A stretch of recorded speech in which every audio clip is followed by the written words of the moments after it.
दर्शक महानुभावहरू जाजरकोटमा फेरि पनि भूकम्प आएको छ। के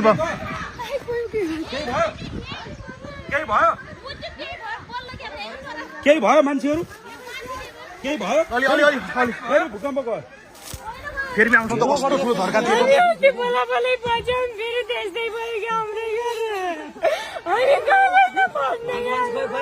फेरि आउँछ है सर, फेरि आउँछ।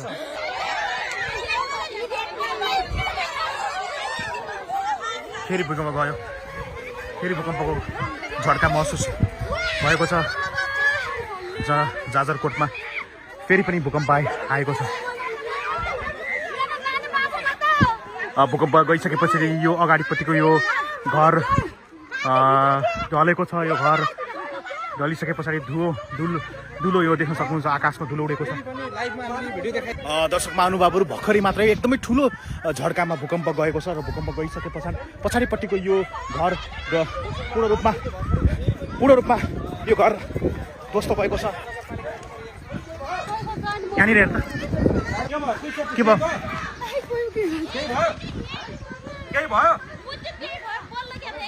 केही भयो मान्छेहरू? केही भयो? अलि भूकम्प गयो। फेरि आउन सक्छ है।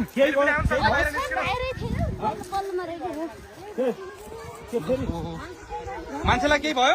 यसो गरौँ न, तपाईँहरू सबै यता आउनुहोस्। सबै यता आउनुहोस्। तपाईँ यता आउनु, सबै फेरि आउन सक्छ। एकदम ठुलो झड्का।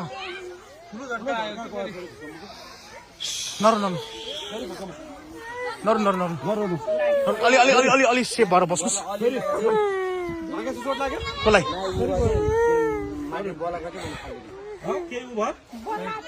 त्यहाँ कोही छ घरमा? कोही छ?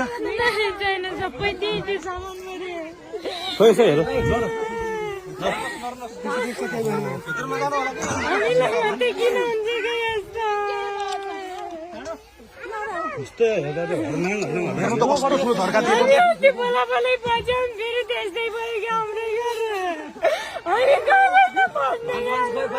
फेरि आउँछ है सर, फेरि आउँछ।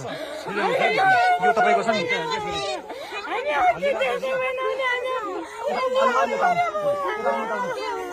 यो भत्किने घर अगाडिपट्टि कोही नबस्दिनु होला, बुझ्नु? नरु के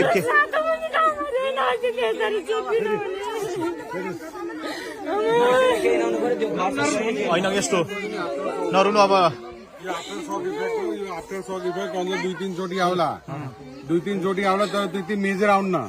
अब सानो रेक्टर स्केलमा आउँछ उसलाई कि यति अब हुन्छ। यो डेन्जर त डेन्जरै हो, तर ठुलो यस्तो क्षतिपूर्ति हुने ठाउँमा नबस्दिनु होला।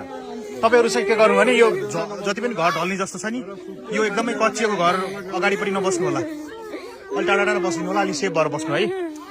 नरुनु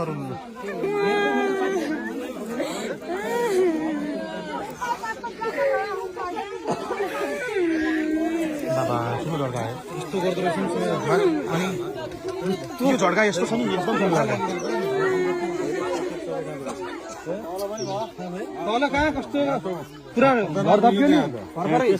हजुरको आउनु थियो। म उतै थिएँ है, त्यहाँ घर कसैले नि त्यतातिर त त्यहाँ त भयङ्कर एउटा घरको त पालै गइयो पुरा।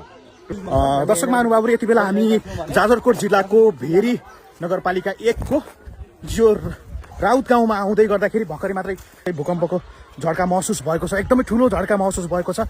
हामीले केही राहतका सामग्रीहरू लिएर यहाँ आइपुगेका थियौँ। केही सामानहरू राहतका सामग्रीहरू बाँड्दै यो किसिमको भूकम्प आइसकेपछि यहाँ चिचाड कोलाको अवस्था सिर्जना भएको थियो। कोही घाइते हुनुहुन्छ र?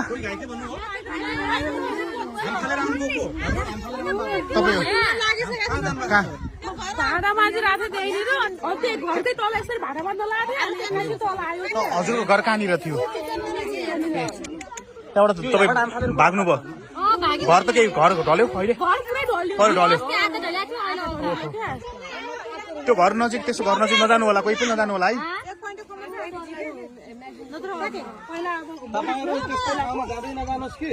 अब तपाईहरु यस्तै ठाउँमा बस्नुहोस् अलि समयसम्म। अघि भर्खरै मात्रै आएको भूकम्पको झड्काले गर्दा उहाँलाई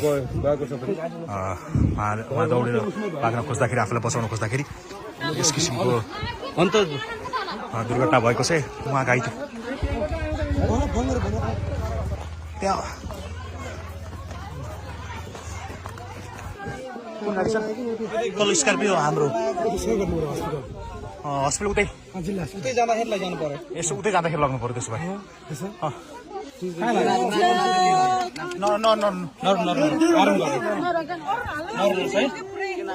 यहाँ लाग्यो दुखिरहेछ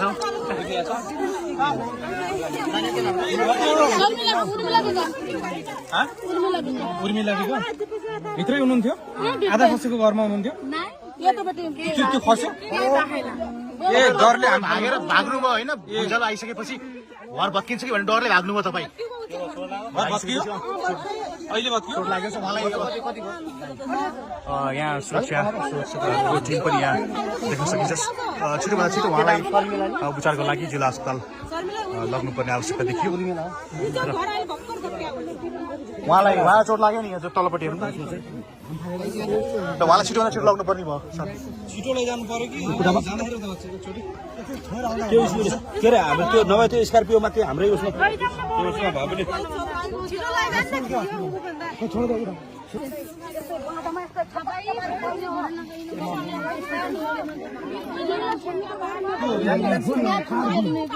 त्यो तपाईँले